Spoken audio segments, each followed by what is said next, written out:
की ज्यावेळेला तुम्हाला विचारतात, प्रश्न विचारतात ज्यावेळेला, की तुम्ही कोण कोण आहात तुम्ही, मग तुम्ही सांगता आम्ही भारताचे नागरिक आहोत. कुठले भारताचे नागरिक?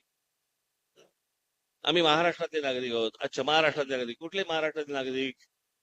आम्ही नेरळला राहतो. अच्छा, नेरळला राहता. कुठे नेरळला राहता? घर आहे का? तो घराचा जमिनीचा तुकडा आहे ना, ते म्हणजे तुमचं अस्तित्व. नाहीतर नेरळला राहतोयला काय लॉजिक आहे? महाराष्ट्राचा आहे म्हणजे काय आहे? आजपर्यंत जगामध्ये जेवढी युद्ध झाली ती सगळी युद्ध काढून बघा. त्या सर्व युद्धांना आपण इतिहास म्हणतो आहोत.